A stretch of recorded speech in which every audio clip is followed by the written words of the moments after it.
at the headlines as we start.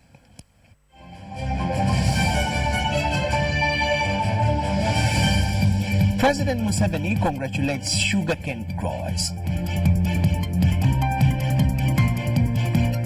Transport fares and commodity prices hike as Christmas draws near.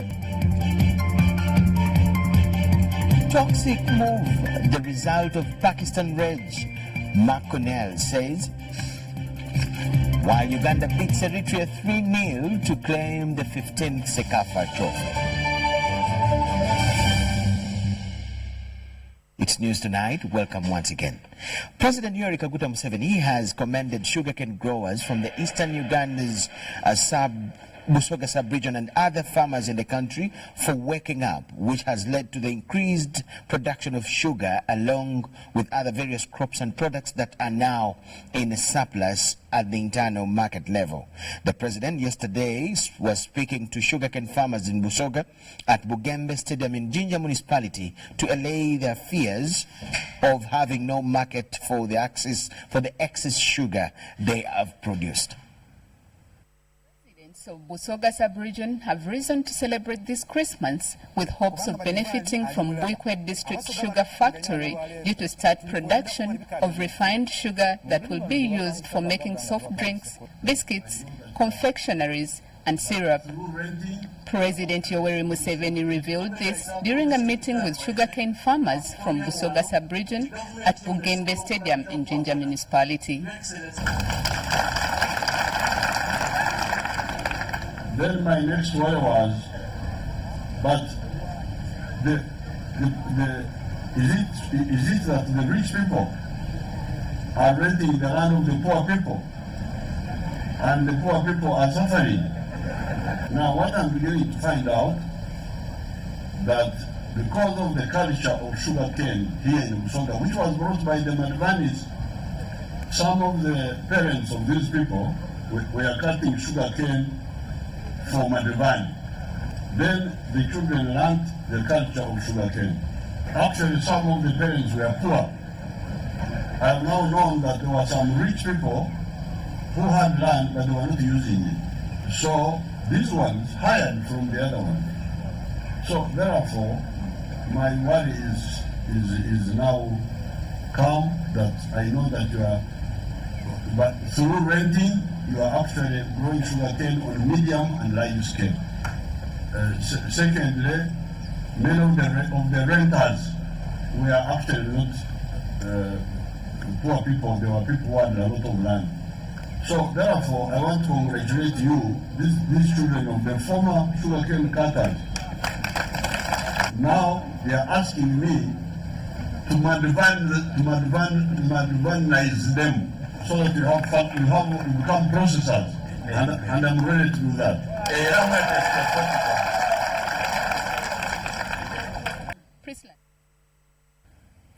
First Lady and Minister for Education and Sports, Mrs. Janet Museveni, has assured the Global Partnership for Education that the government of Uganda will continue increasing its financing to the education sector. Mrs. Museveni said this at a meeting with the Chief Executive Officer of the Global Partnership for Education, Alice Albright, at State House in Tebe. They discussed Uganda's domestic financing for education as a requirement for the next GPE grant allocation. Uganda is a beneficiary of $100 million funding from GPE and is preparing to apply for the second round of the grant, but as the government has to increase allocation to the sector to 20% as one of the as the conditions.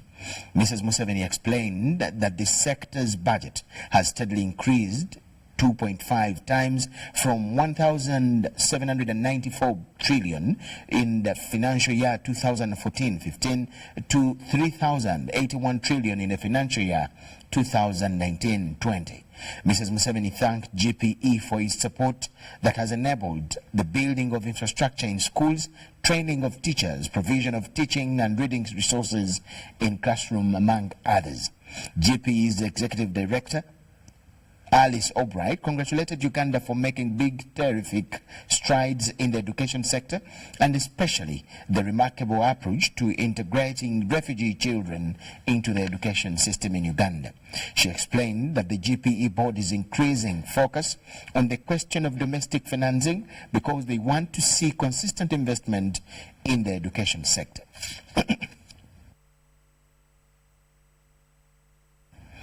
Parliament has directed the UPDF Fisheries Protection Unit to fast halt their operations in all fishing sites across the country. The directive comes after members rejected the report presented to Parliament by Minister of State for Defence over the conduct of the UPDF soldiers there. The report was rejected by members owing to lack of substantial evidence. We have seen the army almost behaving like their enemy to the police. I repeat this, we don't condemn any act of indiscipline in UPDF. In 2017, President Museveni directed deployment of UPDF soldiers on Ugandan lakes to combat illegal fishing vice that had become a disease. However, the deployment was precipitated by several complaints from the fishing community over alleged brutality by the army. But we hold the business of this house until the Minister of Defense comes to this house, tells us about the torture by UPDF in the lakes, extortion that is taking place in the lakes. The controversial matter has kept on surfacing on the floor of Parliament for the last 2 years, with UPDF soldiers implicated of extortion, rape, torture, among others. We encourage our people to save. They can no longer save because their savings are actually served by other officers somewhere else. We need time and we give our report and our findings to the Minister to cause a board of inquiry by UPDF using our findings.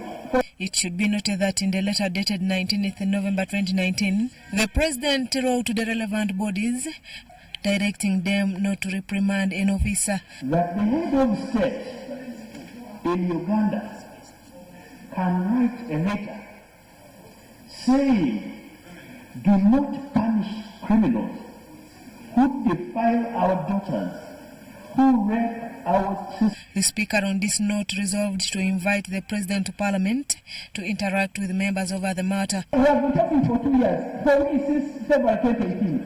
2018, please, on this issue. And it has continued that. So I think we need to arrange a meeting similar to what we had on security, so he comes and we have a discussion. Okay. The House also passed a motion to halt the UPDF involvement in all fishing sites across the country until the matter is resolved. The motion was moved by Buvuma Island Woman Member of Parliament Jennifer Nantume and was also adopted by the House. I'm moving the motion that all the works of the Fisheries Protection Force on all the water bodies of Uganda be suspended. Against the citizens of Uganda, this House directs that the operations of the Fisheries Protection Unit be voted with immediate effect.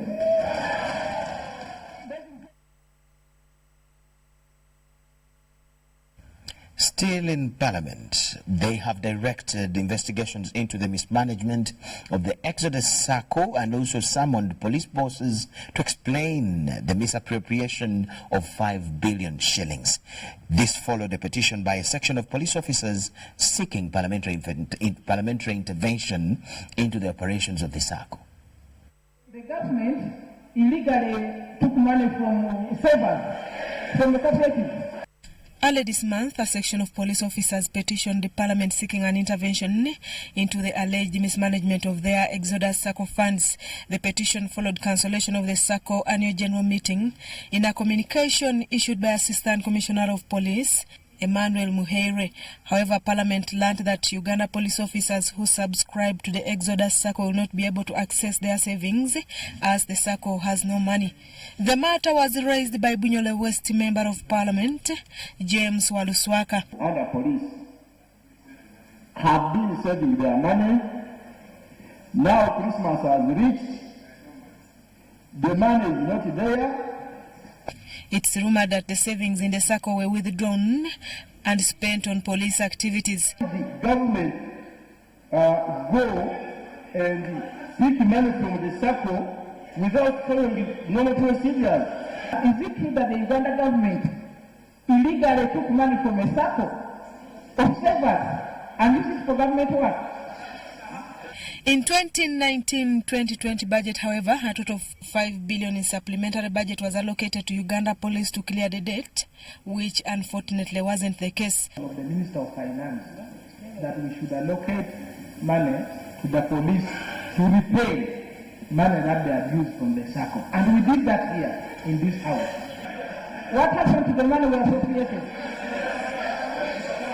We have a responsibility to follow the payment as given by finance to police, and then that money has not been transmitted to the SACCO. That is the situation on the ground. As if that wasn't enough, the SACCO records of up to 5 years cannot be traced. The Minister of Internal Affairs, Obiga Mario Kania, accused the SACCO management for the misappropriation. That the police SACCOs have lost their record for the last 5 years. How much money is that? The new management of SACCO is in place. They have in their own wisdom put up an investigative team. State Minister for Cooperatives, Frederick Gume, also recommended an investigation into the matter. Investigation be done, and therefore we shall follow suit. Our members of the SACCO will not necessarily be able to get the funds, or those where there are problems get them in the coca in this. But it is absolutely important that this investigation is completed in order to. For now, police officers will have to find other means of survival during the festive season until the issue is resolved. Susan Naonga reporting for UBC TV. Prime Minister Dr. Ruhakana Rugunda has blamed the ongoing disasters in the country on forest depletion and wetland mismanagement. Lugunda expresses fear of waterborne diseases that could result from the recent floods that hit Bugisu and Rwenzori sub-regions. He made the remarks while receiving a 1.8 million shillings check meant for relief aid from Coca-Cola Industries at the office of the Prime Minister. Henry Okurut has this. Talk of a disaster in Uganda, and many people's minds will run to Rwenzori and Bugisu sub-regions of this country. This is because wounds of floods and landslides ravaging these areas are still fresh. Both areas have tasted the anger of nature, registering tens of deaths. There is desperate need for relief food. Government is doing everything to supply those affected. Shelter materials, household utensils, need for safe water, and fixing of some of the culverts which have been washed away. Such disasters have been attributed to destruction of forest cover and encroachment on wetlands, a reason why stringent measures are needed. We should not cause more environmental damage, because the environment gets curious, gets angry, and reacts. And its reaction is devastating. This appeal comes on the heels of an ongoing process to relocate over 200 households from Bududa. These are houses now. Houses 241 have been completed, and we were already transferred initially 101 households, and now in the process of transferring the 140 whose houses are now complete. The success of this will only be realized with proper management of post-emergency phase, an emphasis put forward by Red Cross. Because it will take a while for some of these people to get back their normal rights, especially those who are being internally displaced.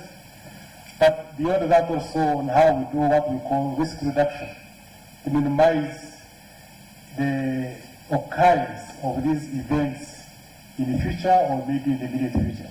The latest to respond to such concerns is Coca-Cola Beverages. It has donated 180 million shillings as relief aid to disaster victims, a gesture welcomed by government. We strongly believe the infrastructure damage that has been occurred because of the rainfall is burdening the government, so that is very important for the private sector now to come in and to support our communities. And still they have set a good example to other responsible companies. Since the intensity of disaster in Uganda this year 2019, Prime Minister Dr. Ruhakana Rugunda has visited some affected areas. He has advised the residents to keep personal hygiene in order to prevent waterborne diseases. Henry Okurut, UBC. Ugandans will, effective January 1st, 2020, start applying for passports online strictly after government's deliberate move to upgrade and eliminate the analog system. This development comes with an increase in fees required for passport acquisition, with the ordinary passport going for 250,000 shillings from the 150,000 shillings. Since inception, Ugandans have been enduring through the analog system of passport application, despite all the tediousness involved. Charles Kamanzi is a passport holder who has to date renewed twice. We have been suffering too much with the old system. This is where the first step, one had to go to LC1, LC2, DISO, GISO. Apart from the bureaucratic process, the analog system was known for facilitating corruption and bribery. And some little money, because whatever step we would go, one will have to pay something. No matter how little, but we have to pay something. To remedy this, government, through the Line Ministry, has launched the new e-passport application portal, expected to totally lock out manual applications effective 31st December this year. Applications which are paid manual will not be accepted beyond the 31st of December 2019. Particularly when it comes to payments, we will not accept manual payments after the 31st of December. All applicants who paid manually should ensure that their applications are submitted to the Passport Control Office by the 31st of December. We're aware there are citizens who have paid for their passports out there. They still have the documentation. They have not submitted their applications to our offices. Please make sure you submit those applications not later than the 31st of December. The online passport application portal is expected to, among others, reduce on processing time of the passport from 7 working days to 48 hours only, and also eliminate chances of foreigners obtaining Ugandan passports. We'll endeavor to make sure that those processes are clean and they enable us to screen through. But of course, even if we don't eliminate, we will minimize. Monday Simon, the Deputy Passport Controller, takes us through the process, highlighting how inclusive it is. This process takes under 3 minutes with the officer and you go. After you do this, 48 hours later the passport will be done.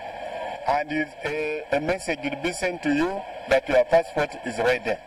We shall actually keep sending you messages, even at the point of approval. Unfortunately, the upgrade comes with an increase in fees for each category of passports. An ordinary passport, which is 48 pages, will cost 250,000 shillings. What we now call the service passport, which is 64 pages. 64 pages, it will cost 400,000 shillings. A diplomatic passport, which is also 64 pages, it will cost 500,000 shillings. However, the public has expressed mixed feelings about the new system, with some blaming the ministry for not sensitizing them. Ebintu byakyuse okiraba oyingira mu gate tomanyi wawodda tomanyi wawotandikira tewali muntu akukwatako nti oboze kola kino jangu odde wano obodde wano. But the framers of the system appeal to Ugandans to embrace the development as an assured way of accessing improved services. Dorcas Kimono, UBC TV News. The State House Land Department has intervened in the land dispute involving prominent businessman Godfrey Chirumira and Mulago medical doctor Ben Kingi. This is after the situation turned rather unpalatable recently in Muyenga, Bukasa, a Kampala suburb, following some exchange of words by some top-ranking UPDF officers. The dispute will now be sorted amicably according to an understanding by the concerned parties that lasted for more than 2 hours. Residents of Muyenga, Bukasa, a Kampala suburb will now enjoy calm environment after a recent land dispute pitting two top army officers has been settled. The Minister for Security, General Elito Mwine, is alleged to have faced off with Deputy Coordinator of Operation Wealth Creation, Lieutenant General Charles Sangina, in a land scandal involving state businessman Godfrey Chirumira and Dr. Ben Kihinji, a medic at Mulago National Referral Hospital. Everybody should go back and say, this road is mine. Then they will block the roads. Where shall we pass? If we don't have road, then we are going back to rich man what? Slum. This is not easy. You will see. The matter caught attention of the top office in Uganda, prompting State House and Land Department until it intervened.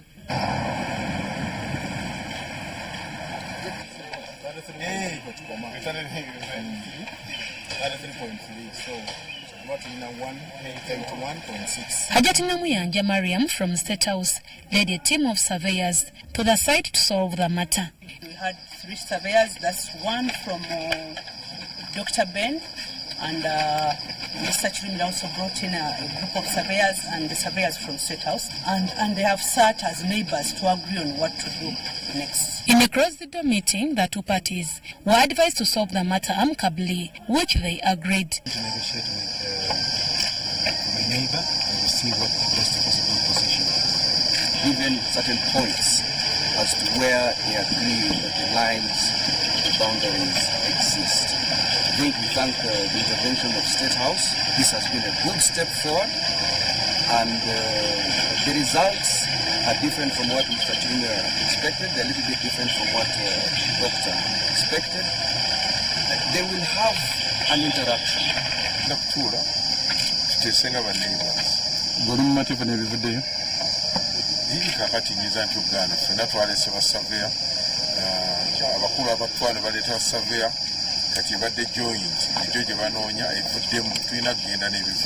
General Elito Mwine missed out in the meeting, which lasted for more than 2 hours. Nelson Yakatulira compiled this report, UBC.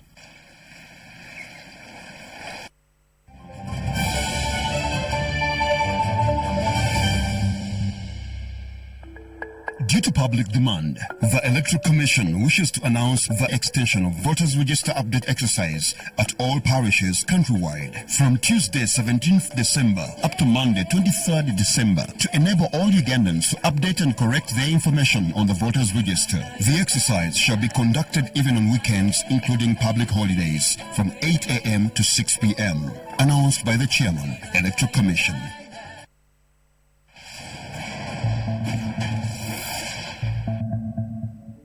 Hi, I'm TJ Drogba. On average, almost 250,000 people die on the road in Africa each year. As a proud African, this breaks my heart knowing that so many deaths could have been avoided. So when you're on the road, follow these safe steps and help save lives. The numbers don't lie. Seatbelts save lives. Drivers and passengers must always wear a seatbelt. Passengers who don't wear seatbelts are a danger to themselves and others. In a crash, they can be thrown around the car, causing serious injury. Ensure children are safely fastened in car seats suitable for the size and weight.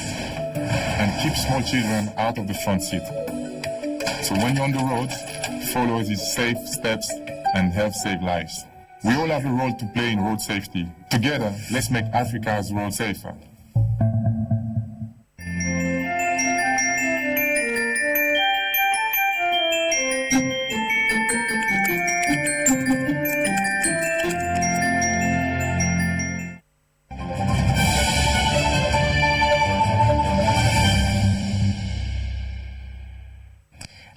warm welcome back from the break. You're still watching News Tonight. The 5th Provincial Annual Youth and Students Convention, which was held at the Uganda Christian University in Mukono, has been closed by the Archbishop of the Anglican Church, His Grace Stanley Ntagali. Over 800 youth leaders from the 37 dioceses and South Sudan attended the convention, which ran under the theme, "It is all about him."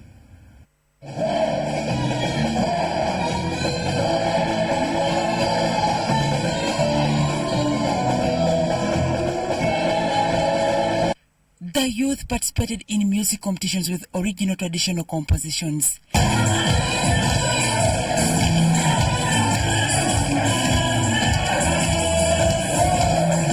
The Youth and Students Anglican Church pastor, Reverend Alex Wambale, says the convention advised the youth leaders in church to show maturity in things they do, just like their forefathers. Generation of our fathers and our grandfathers did very well at showing the signs of maturity, which the young people in our day have not shown. Because yes, the young people today have advanced a lot in technology, but the other generation has shown that even when they were not technologically advanced, yet they showed signs of maturity, because the signs of maturity are such that if a person is mature, we expect them to have started already saving.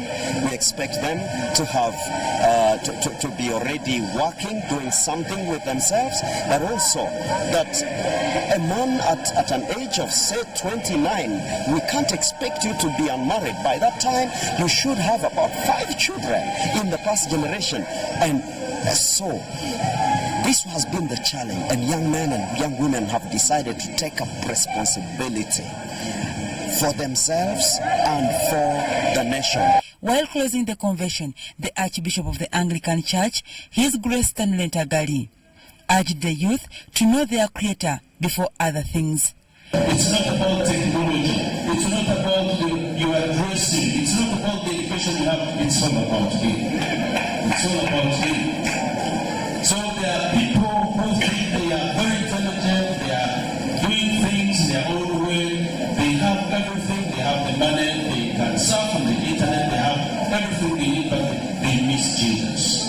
They do not have the peace that comes from the Lord Jesus Himself. Yes, I want to tell you that I'm a happy man. And seeing the performance of our choirs, I am very, very happy. The guest speaker was Reverend Dr. Linda Adolwa Ochola from Kenya.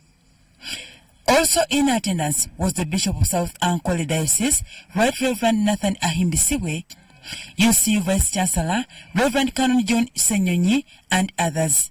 Kigezi Diocese emerged as the best performer, followed by Madi West Diocese. Dorcas Kimono, UBC TV News. We will be blessed in this land. Minister for Public Service Muruli Mukasa has cautioned civil servants against extorting money from retired colleagues under the guise of helping them access pension. The minister sounded the warning during a media briefing at the Ministry of Public Service headquarters in Kampala. Addressing the media at the Ministry of Public Service headquarters in Kampala, Minister Mukasa Mulum warned the civil servants who engage in extortion of money from pension seekers that they will be prosecuted once caught. You, the offer of the bribe, you are committing a bribe. The solicitor is committing a bribe, and the acceptor of the bribe is committing a bribe. It is wrong. It should not happen, and please report it immediately. The minister also highlighted how far they have reached as regards on the public service pension bill. Now, a bill to capture all this has been drafted, and it's now just a question of waiting, of enacting it into law. Will ensure full social security and full financial security to the pensioner. Minister Muruli also stressed some changes in pension payments before retirement, where the government will be contributing a certain amount to pensioners' account. In other words, government good fund will pay into the scheme. Then the public servant will also pay into the scheme. So the scheme will be fully funded and it will now become an independent scheme which should be able now to serve the beneficiaries much more efficiently. Local governments are expected to inform the yet-to-be-retired servants about the issues of retirement 6 months in advance in order to avoid possible depression. Prepare you in advance. That is, one day you will strike the age of 60 and you will go, but when you go, you want to go and live peacefully. So, but at least 6 months before you retire, then training is given. So training begins actually not earlier. Actually, the moment you enter the service, on the first day, or maybe first week, they tell you about retirement. This is material these people are needing. I'm Namamode Deborah, UBC. The World Health Organization has called upon Uganda government to put in place all possible measures through which the National Cancer Control Plan will be implemented. Currently, the National Cancer Control Plan is still in a draft form, but expected to be passed in 2020. Without money from outside. But these all need to... The National Cancer Control Plan is built on 4 pillars: prevention, early detection, diagnosis and treatment, as well as palliative care and survivorship. Dr. Kasule Hafisa, the non-communicable diseases consultant at World Health Organization Uganda country offices, says that the biggest challenge to most African governments is failure to implement cancer plans and budgets. We have for prevention. So yeah, we are focusing on prevention because we cannot manage to treat all the cases. But how much money are we committing? That's why this plan is very important to us as Uganda.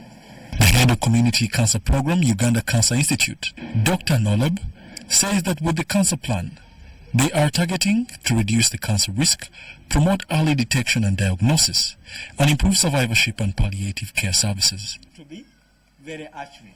So we need to make sure when we implement this plan and we are successful, we are treating cancer earlier and we are treating it better.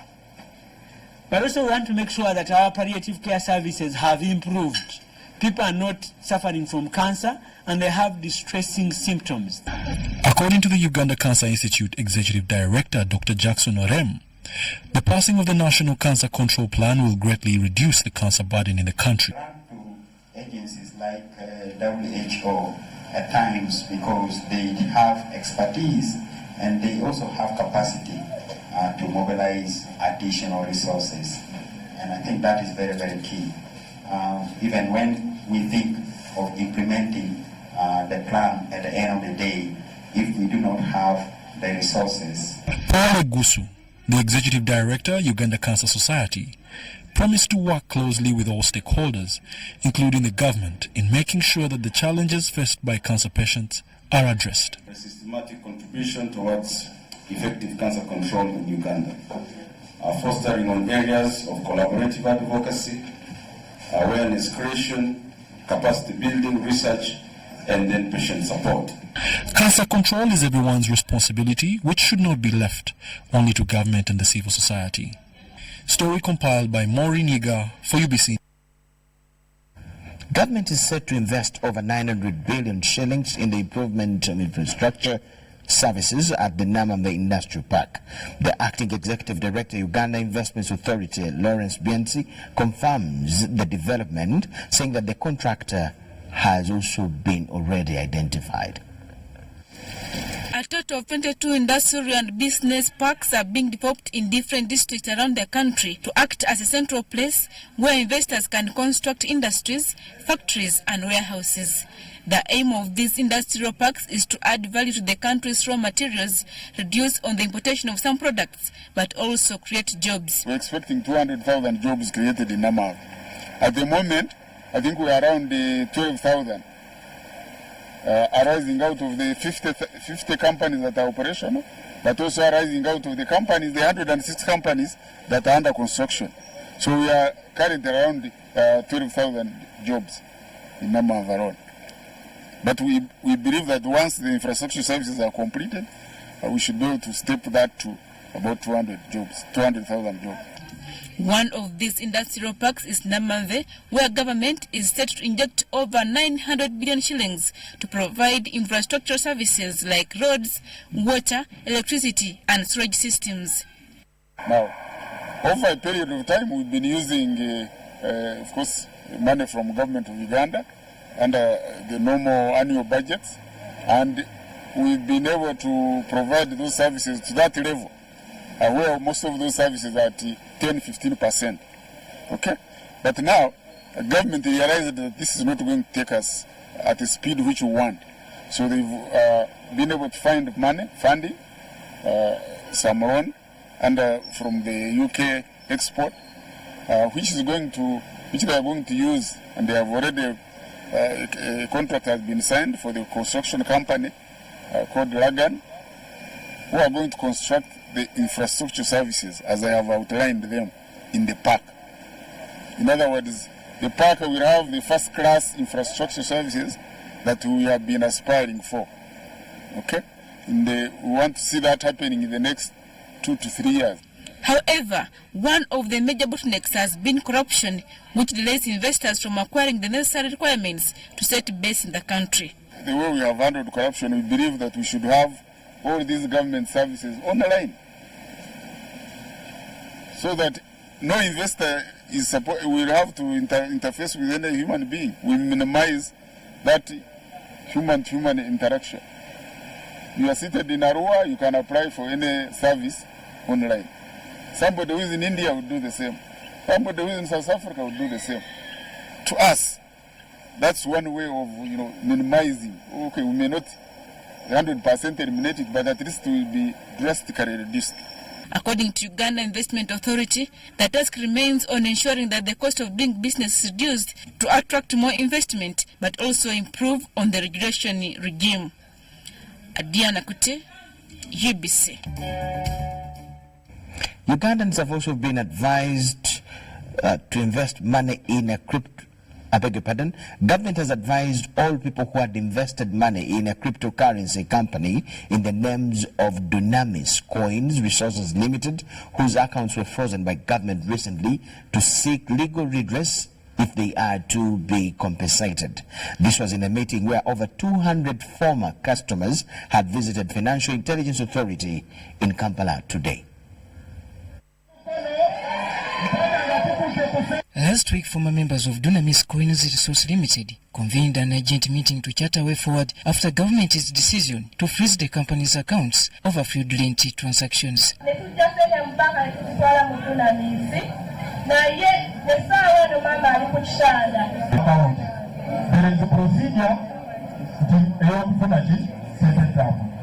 Basing on our investigations, Dunamis Coins Resource Limited is a registered company by Uganda Registration Service Bureau under registration number 800-200-0148-1676, though the company's website shows a different number.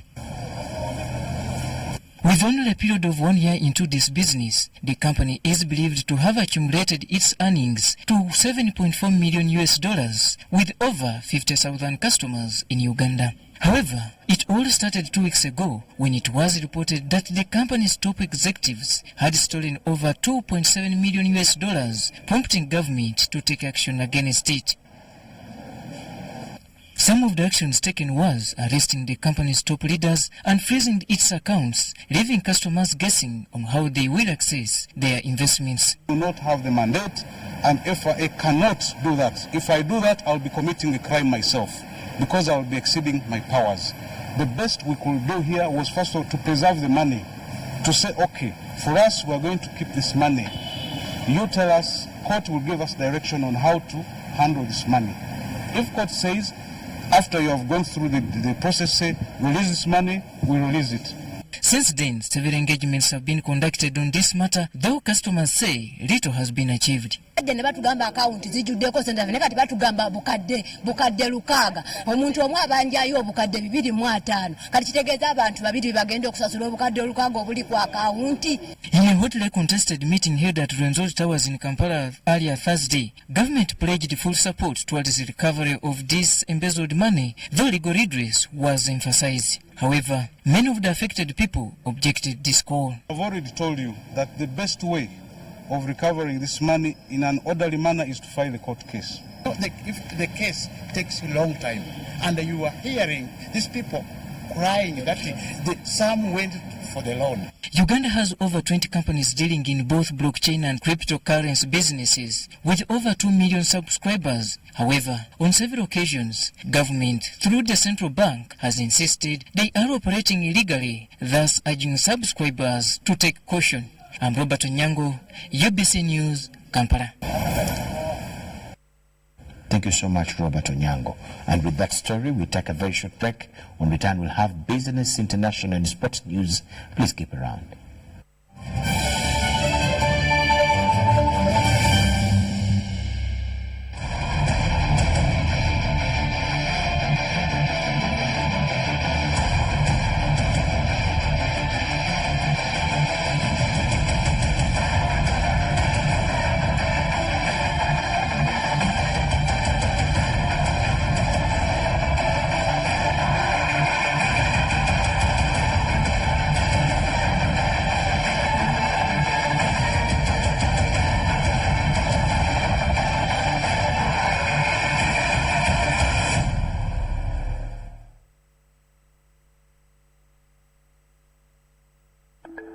Due to public demand, the Electoral Commission wishes to announce the extension of voters register update exercise at all parishes countrywide from Tuesday 17th December up to Monday 23rd December to enable all Ugandans to update and correct their information on the voters register. The exercise shall be conducted even on weekends, including public holidays, from 8 a.m. to 6 p.m. Announced by the Chairman, Electoral Commission.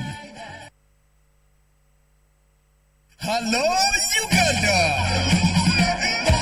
We introduce to you the first and ever My Right to Play Christmas Kids Festival 2019. Let the kids feel the Christmas Eve on the 21st of December at the Legend Sports Ground in Lugogo. Entrance is 10,000 shillings only and parents free. Bring your child and have an opportunity to play, sing, dance and discover their talents. Mujje tuyingira amazaalibwa nga abato basanyusa bato bannaabwe. Muleete abaana bammwe banyumirwe, banywe, bazanye.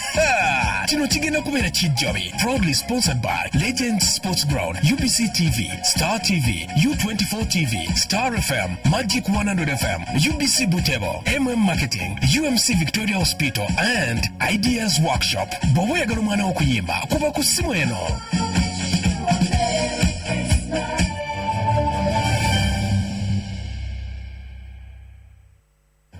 Business news tonight. The congestion downtown Kampala does not translate in the business this Christmas, although traders say they have not hiked prices for commodities. They attribute this situation to minimal money circulation in the population, and this has affected business during the festive season. That is according to them. Let us see the report.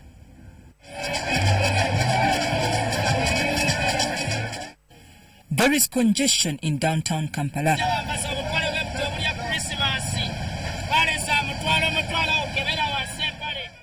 Unlike previous years where streets would be congested with vehicles, this time round it is people who have flooded the city to begin Christmas shopping, especially for clothes and shoes. Traffic congestion is minimal because of the non-motorized transport corridor with narrow roads being a no-go area for vehicles.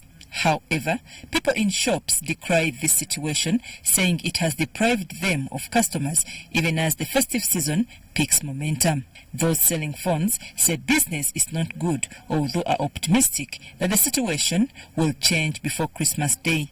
Okusinga mujjuzo gw'abantu n'oggula kutono tetukola nnyo ekiri awo kuba obwavu bungi wadde bangi naye era obwavu bungi awo tugenda mu nnaku kulera abantu tebalina ssente addeyo awo tusuubira okuŋŋaanyiza kasente tusaze kituufu ky'amazima etusaze si eyaluli etusalidde ddala Downtown Kampala Chikubo is an entirely different story, with early shoppers taking advantage of the already displayed Christmas commodities like disco lights, balloons and much more. But as all this happens, KCC enforcement officers are also busy decongesting streets of vendors.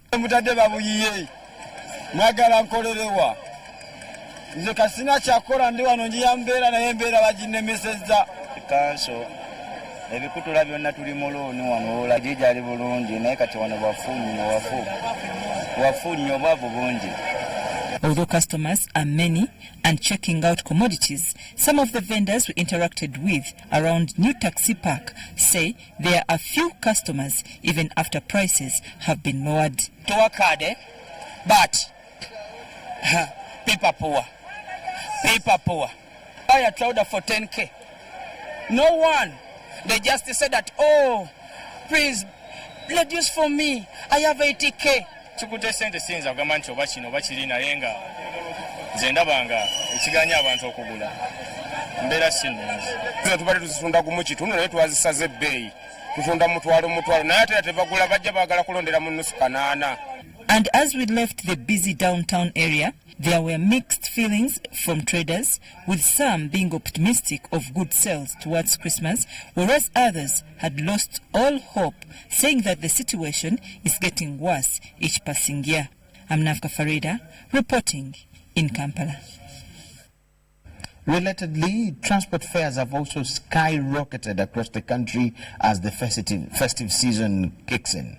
The pocket-biting prices have been attributed to high numbers of people flocking their villages to get together with old friends and families for the festivities. The most affected areas are West Nile and Karamoja sub-regions, with fares starting from 50,000 shillings to 120,000. It's a Thursday mid-morning. There are few buses at Namaiba bus terminal, downtown Kampala. This is because most buses have left early morning to up-country districts full of passengers. So far so good.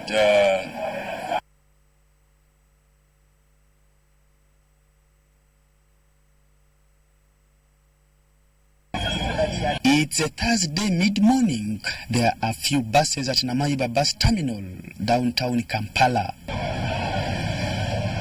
This is because most buses have left early morning to up-country districts full of passengers.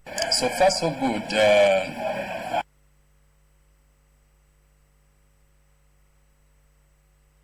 We apologize for that story that has a challenge.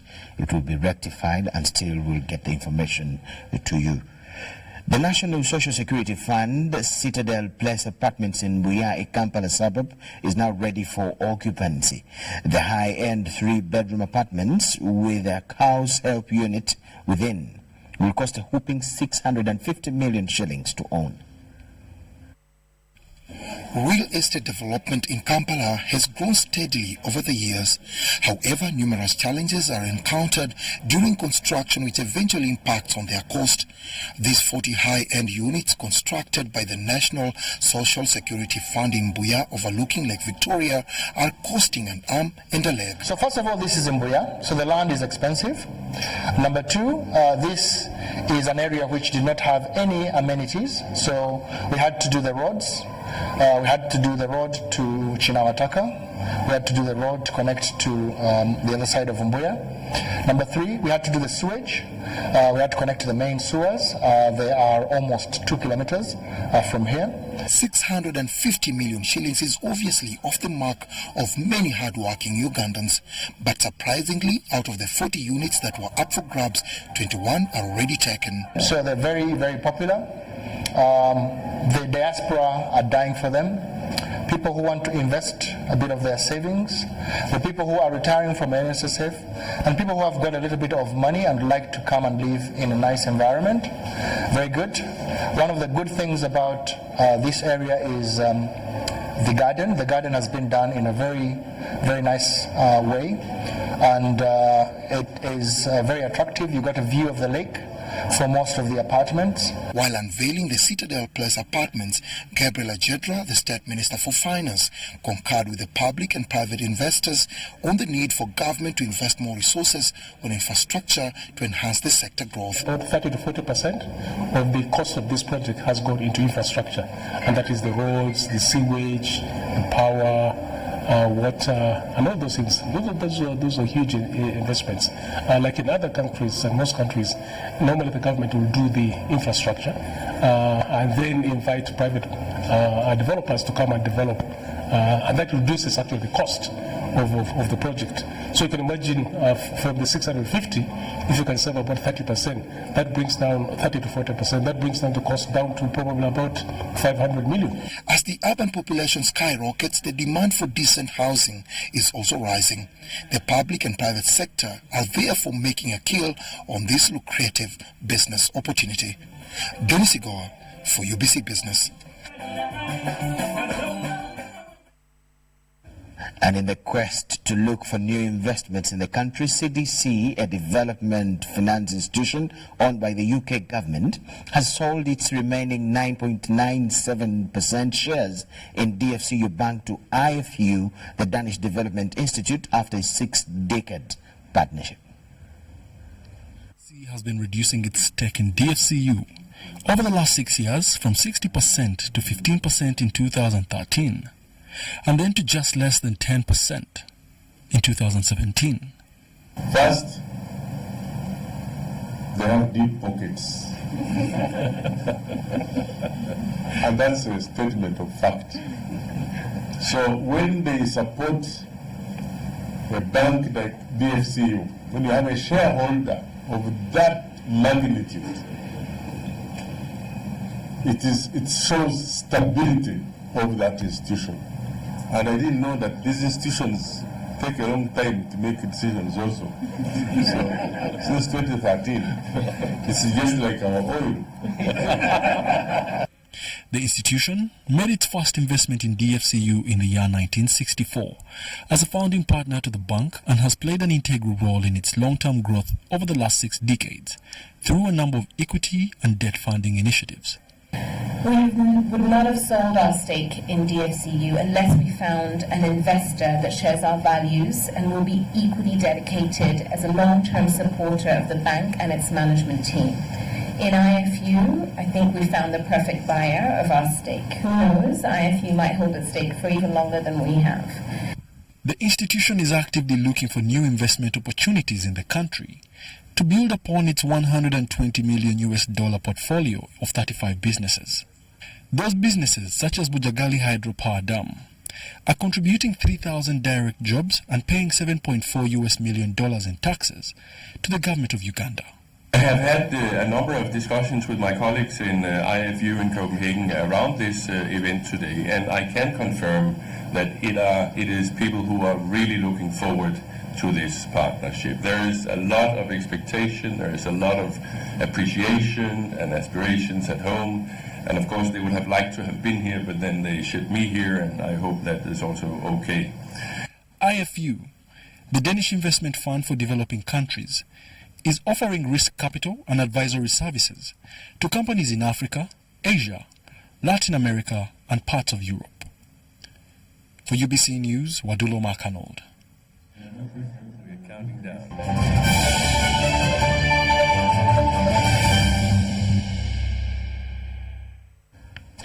On the international scene, U.S. President Donald Trump's impeachment is the most rushed, least thorough and most unfair that is in history. That is according to Senate's Republican leader Mitch McConnell. The Democrat-led House of Representatives had let its partisan rage create a toxic precedent that will echo into the future, he added. But Democrat Chuck Schumer said that McConnell had offered no defense of the president's actions. On Wednesday, the House voted to impeach Trump on 2 charges. The charges are that he, the president, abused his power and also obstructed Congress. Trump now faces a trial in the Senate, but the Senate is controlled by the Republicans, so it is highly unlikely he will be removed from power.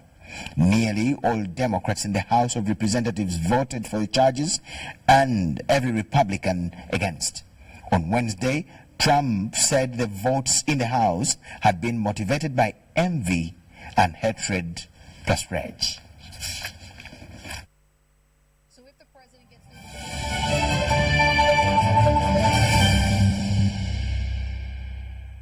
Now to sport, Uganda is the 2019 CECAFA Senior Challenge Cup champion after defeating Eritrea on a 3-0. Bright Anukani, Mustafa Kiza and Joel Mdondo scored for the Cranes. Earlier on, Kenya had defeated Tanzania on a 2-1. Dodgers one, Watambala crosses. Bright Anukani here. A chance for Leila to score! Mustafa Kiza easily slides the ball into the back of the net there. Scored in the CECAFA Kagame Cup final. Congratulations, Uganda.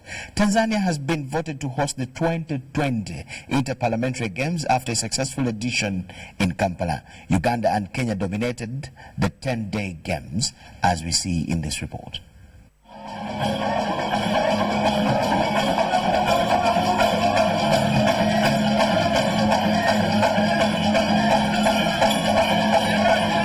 Uganda is the overall champion of the East African Interparliamentary Games that climaxed on Wednesday.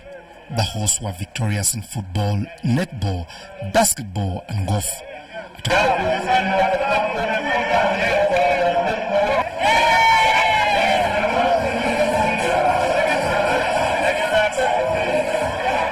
At a glamorous dinner at Hotel Africana, Ugandan legislators were seen celebrating the victory. Kenya, on the other hand, was equally victorious, walking away with the valuable crown in men and women categories, athletics and tug-of-war trophies. Tanzania came third, winning the walk race for the men. The East African Parliament was voted as the best disciplined team in all fields, despite not winning any sports discipline. Burundi, on the other hand, was hailed for ably participating in all activities, despite losing. Tanzania was picked to organize the next games that are expected to take place in December 2020. The East African Interparliamentary Games have been held for Uniting Nations, despite South Sudan and Rwanda missing out. Key to note is the identification of talent by legislators, as well as keeping the participants in shape. Ngabo Imon, reporting for UBC TV. Uganda Rowing Federation's targets of qualifying as many athletes as possible for the upcoming Olympics have been boosted by an equipment donation from the International Rowing Federation. The future is bright for Ugandan rowers following a donation of equipment from the international body.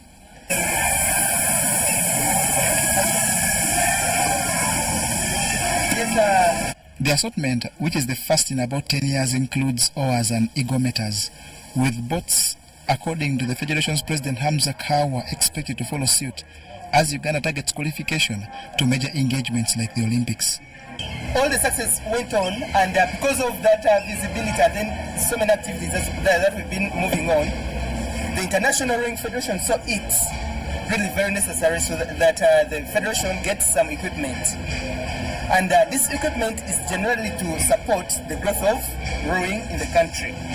Uganda Olympic Committee President William Bleak acknowledges contribution by National Council of Sports and Uganda Revenue Authority during clearing of the equipment, and promises earnest funding to all athletes that qualified for the 2020 Olympics, including rower Kathleen Noble, who booked her ticket to Japan to contest in the singles category.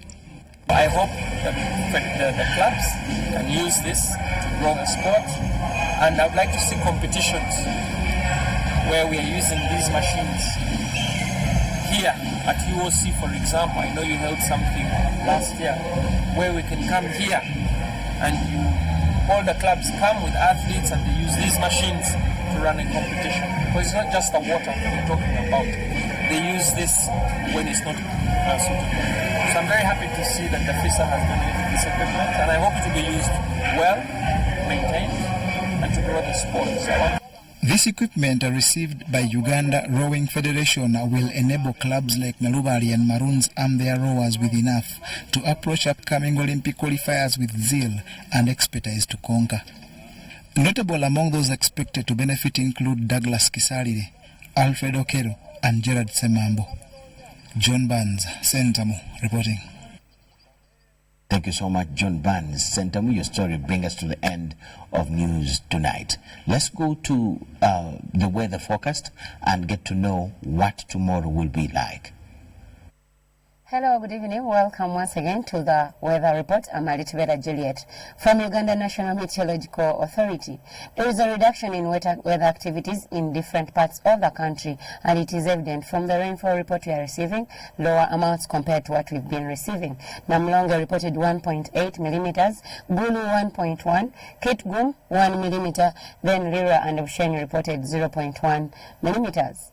From the satellite image, it can show that the rain belt has shifted further to the south of our continent, and this is because we have high pressure centers which are strong and pushing it downwards, leading to this reduction we are experiencing in wet weather activities. For tomorrow morning, we are expecting light rains for areas around the lake and some parts in central. Elsewhere, we shall have sunny intervals. Later in the afternoon, we expect wet weather pickup. Those are light showers for some areas around the lake, the western, eastern, and some parts in West Nile. Elsewhere, we shall maintain sunny intervals. This will lead the maximum temperatures to rise up to 30 degrees centigrade for the northern sector. Around Kampala, 27, Jinja, Toro, 29 degrees centigrade, whereas Kabale Highlands, we are expecting a maximum of 23 degrees centigrade. And if you intend to go beyond Uganda, we are expecting Nairobi, together with Doha, to have sunny intervals at a maximum of 26 in Nairobi. Sunny conditions for Dubai at a maximum of 25 degrees centigrade. Light rains for London, whereas New York, we are expecting very cold weather at a temperature of 0 degrees centigrade. That is really cold. Carry your warm clothing if you intend to go to that city. Have a blessed night. I'm Juliet Alitubela. Thank you so much, Juliet Alitubela, with that update. Let us look at the headlines and call it a night.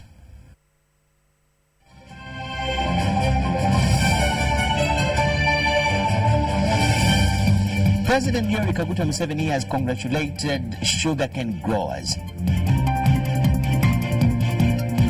Transport fares and commodity prices have hiked as Christmas draws near. Toxic move, the result of partisan rage. McConnell has described Trump impeachment, while Uganda has beaten Eritrea 3-0 to claim the 15th CECAFA tournament. That is all we had for you as UBC TV Newsroom. We thank you so much for watching. Let us go have a rest. Please keep it on UBC TV as we prepare to give you more, even after this bulletin and tomorrow. My name is Michael Jordan Lukomoa with Muhammad Mugalu and the whole team here. It's a good night.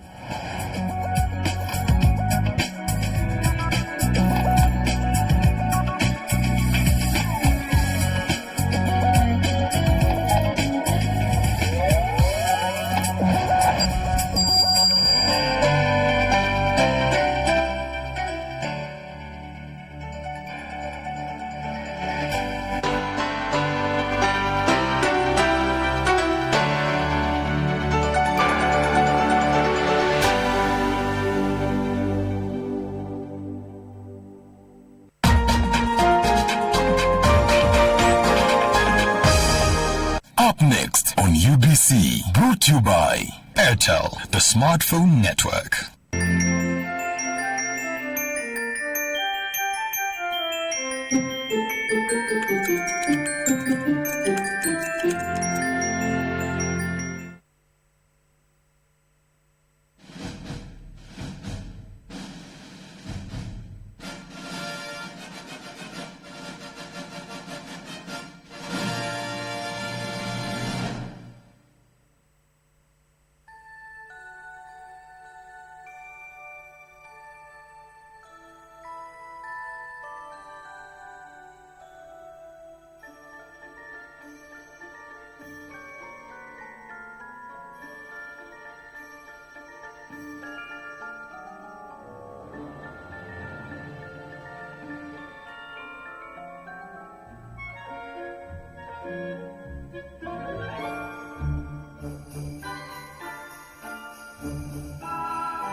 This